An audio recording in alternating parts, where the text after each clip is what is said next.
যুক্তরাষ্ট্রের university of south ফ্লোরিডার campus জুড়ে কদিন ধরে এক অজানা শঙ্কা। দুই বাংলাদেশি শিক্ষার্থী জামিল লিমন ও নাহিদা বৃষ্টি হঠাৎ নিখোঁজ হওয়ার পর থেকেই উৎকণ্ঠায় ছিলেন তাদের বিশ্ববিদ্যালয়ের সহপাঠী, শিক্ষক এবং পরিবারের সদস্যরা। সবশেষ 16 এপ্রিল সকালে বিশ্ববিদ্যালয় ক্যাম্পাসের কাছে শেষবার দেখা গিয়েছিল তাদের। পরদিন এক পারিবারিক বন্ধুর মাধ্যমে তাদের নিখোঁজ হওয়ার খবর পুলিশে পৌঁছালে শুরু হয় তল্লাশি। দিন গড়াতে থাকে কিন্তু কোনো খোঁজ মেলে না। অবশেষে এক সপ্তাহ পর টাম্পার হাওয়ার্ড ফ্র্যাঙ্কল্যান্ড সেতু থেকে উদ্ধার করা হয় জামিল লিমনের নিথর দেহ।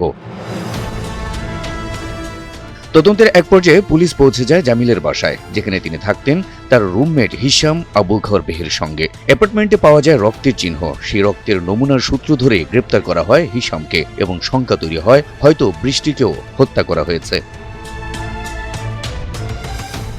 এদিকে জামিলের মরদেহ উদ্ধার হলেও এখনও নিখোঁজ নাহিদা বৃষ্টি।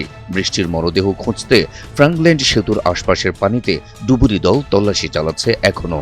জামিল দক্ষিণ ফ্লোরিডার জলাভূমি পর্যবেক্ষণে জেনারেটিভ এআই এর ব্যবহার নিয়ে পিএইচডি থিসিস করছিলেন। তার স্বপ্ন ছিল একদিন দেশে ফিরে বিশ্ববিদ্যালয়ের শিক্ষক হবেন। অন্যদিকে নাহিদা বৃষ্টি উচ্চশিক্ষার জন্য সদ্য যুক্তরাষ্ট্রে পাড়ি দিয়েছিলেন। পরিবারের ভাষ্য অনুযায়ী তাদের দুজনের মধ্যে গভীর সম্পর্ক ছিল, ভবিষ্যৎ নিয়েও কথা এগোচ্ছিল।